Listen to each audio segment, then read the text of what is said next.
श्री जनक नंदिनी, बाग में वो खड़ी की खड़ी रह गई। राम को देख कर श्री जनक नंदिनी, बाग में वो खड़ी की खड़ी रह गई। राम देखे सिया माँ सिया राम को, चारों अखियाँ लड़ी की लड़ी रह गई। राम देखे सिया को, सिया राम को, चारों अखियाँ लड़ी की लड़ी रह गई।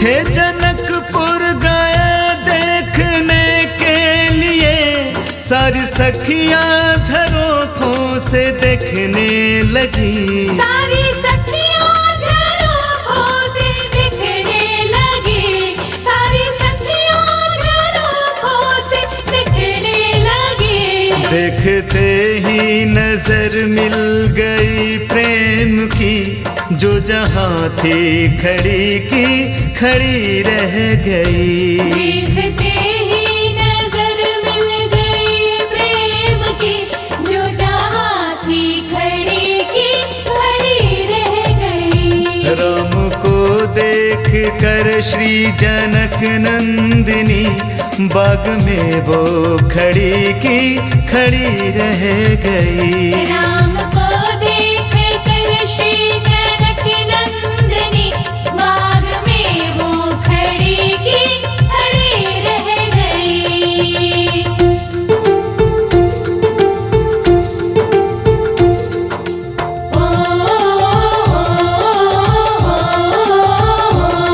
बोली एक सखी राम को देख कर, रच दी है विधाता ने जोड़ी सुघड़। रच ली है विधाता ने जोड़ी सुघड़, रच ली है विधाता ने जोड़ी सुघड़। धनुष कैसे तोड़ेंगे कोमल कुंवर, मन में शंका बनी की बनी रह गई।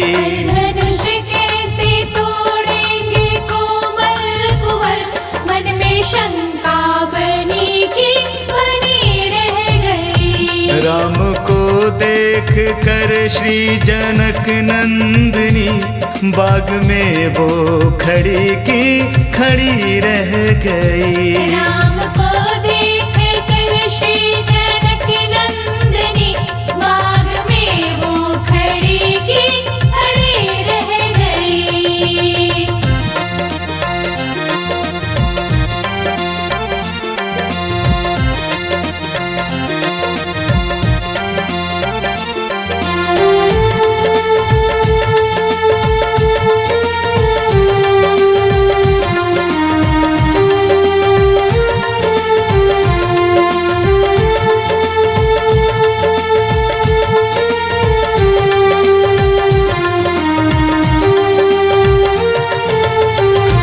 बोली दूजी सखी छोट देखन में है, तू चमत्कार इनका नहीं जानती। तू चमत्कार इनका नहीं जानती, तू चमत्कार इनका नहीं जानती। एक ही बाण में ताड़का राक्षसी, उठ सकी ना पड़ी की पड़ी रह गई। ही बाण में ताड़का राक्षसी, उठ सकी ना पड़ी की पड़ी रह गई। राम को देख कर श्री जनक नंदिनी, बाग में वो खड़ी की खड़ी रह गई। राम को देख कर श्री जनक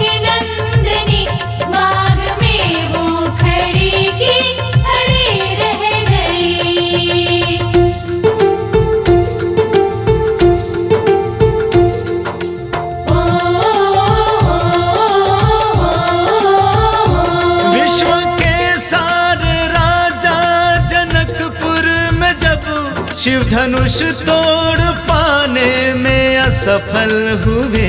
शिव धनुष तोड़ पाने में असफल हुए। शिव धनुष तोड़ पाने में असफल हुए। तब श्री राम ने तोड़ा शिव का धनुष, सबकी आंखें फटी की फटी रह गई। प्रभु श्री राम ने तोड़ा शिव का धनुष, सबकी आंखें फटी की फटी रह गई। राम को देख कर श्री जनक नंदिनी बाग में वो खड़ी की खड़ी रह गई। राम को देख कर श्री जनक नंदिनी बाग में वो खड़ी की खड़ी रह गई।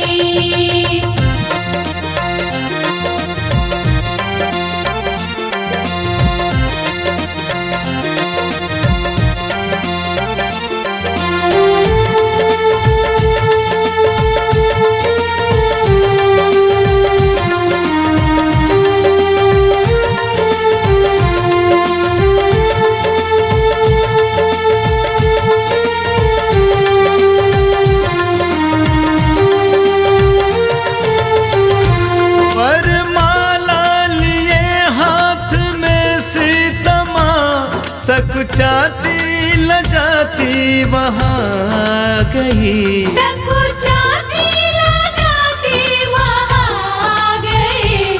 सकुचाती लजाती वहाँ गई। वरमाला डली जब गले राम के, सबकी सांसें थमी की थमी रह गई। वरमाला डली जब गले राम के, सबके सांसें थमी की थमी रह गई। राम को देख कर श्री जनक नंदिनी बाग में वो खड़ी की खड़ी रह गई। राम को